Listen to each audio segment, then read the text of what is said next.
kalau kita bicara tentang peradaban, apakah ada pengaruh cinta dengan peradaban? Maka kita harus bicara tentang manusia. Al-insan thuna'iyatu tarkib. Manusia itu tersusun dari dua komponen. Komponen pertama adalah al-aql. Bihi yudrik. Dengannya manusia itu mengetahui informasi, sebatas informasi bila syuur, tanpa perasaan. Kita tahu hitam, tahu putih, tahu hijau, tahu kuning, tahu merah. Kita tahu tinggi, tahu pendek, tahu kecil, tahu besar. Kita tahu murah, tahu mahal, tahu tidak berharga dan berharga. Kita tahu kaya dan miskin. Tahu. Itu akal. Yang kedua, atifah, emosi. Kita diberikan Allah Subhanahu wa ta'ala apa? Atifah, emosi. Atifah, yang dimaksud atifah adalah al-ma'ani allati tuhaimin 'alal qalb. Makna yang menguasai hati seseorang, wa taquduhu ila sukuni awil harakah. Yang mana makna-makna ini akhirnya mendorong orang tersebut, mendorong batinnya untuk melakukan satu gerakan atau bahkan diam. Suka putih, memang mengetahui putih itu akal, akan tetapi yang menyebabkan hatinya itu condong adalah atifah. Para ulama, mayoritas ulama, jumhur ulama sepakat, akal tempatnya adalah fit dimagh, di otak. Akal itu tempatnya di dimagh, otak. Sementara atifah, emosi, tempatnya adalah qalb, jantung. Atifah itu tempatnya di jantung. Ini secara superficial. Profesor Dr. Muhammad Said Ramadan Al-Buti menjelaskan makna yang lebih dalam dari itu. Ada makna yang ada di atas, yang berwujud di atas akal dan juga atifah, di atas rasionalitas dan juga di atas emosi, perasaan. Apa? Ruh.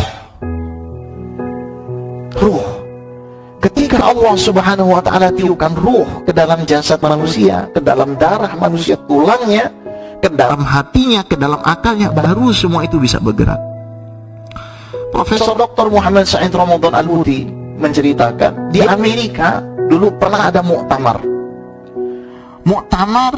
ijtama'a fihi syarq wal gharb wal janub wa shimal.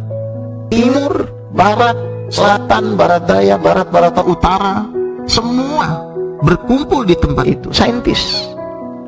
Bahkan di dalam perkumpulan itu ada orang-orang Uni Soviet pada masa itu yang berakidah syuyu'iyah atau komunisme, yang mereka nggak percaya kepada Tuhan. Tujuan muktamar itu apa kira-kira? Untuk menegaskan, untuk menetapkan, untuk merancang satu skema, membuat satu makhluk dari zat kimia, makhluk yang punya perasaan, makhluk yang punya kecenderungan, makhluk yang punya cinta. Dan setelah berhari-hari muktamar disepakati, ternyata nggak bisa. Gini, Syuf, robot, handphone bisa digerakkan karena ada tenaga yang disuplai dalam bentuk baterai, listrik, dan lain sebagainya. Harusnya para saintis itu adalah orang pertama yang berpikir kalau barang itu harus disuplai energi, apalagi manusia. Siapa yang mensuplai energi kita? Dengan kompleksitas kita yang sangat luar biasa hebat, melebihi mesin. Tapi kenapa mereka selalu mentok, ini cuma kebetulan, kemungkinan, dan lain sebagainya? Kenapa sebabnya? Sombong kepada Allah Subhanahu wa ta'ala. Afala yanzuruna ilal ibili kaifa khuliqat wa ilas samai kaifa rufi'at. Itu bagaimana langit bisa berdiri tanpa tiang, seandainya mereka mau berpikir. Nah, setelah kita tahu bahwasanya ruh itu adalah makna yang bahkan tidak bisa ditemukan oleh sains, karena sains itu hanya mencapai sesuatu yang bisa dilihat, sains itu hanya mencapai sesuatu yang bisa diraba, bisa dirasa. Maka harus ada makna lain yang mengontrol fungsi akal dan atifah, fungsi rasionalitas dan juga fungsi emosi. Namanya adalah tarbiyah. Apa? Tarbiyah. Apa makna tarbiyah? Ya. Apa artinya tarbiyah? Ittikhadu kulli wasaidin, mengambil semua sarana dan piranti li ikhda'il atifah amamal akal, untuk merundukkan emosi di depan akal. Ketika ada seorang suami mencintai istri orang lain, itu yang bermain atifah. Tarbiyah membuat dia tahu bahwasanya itu tidak benar, kamu harus tunduk kepada akalmu. Tapi menyisakan satu problem lagi. Apa? Al-uqul mutafawitah, akal itu bertingkat-tingkat.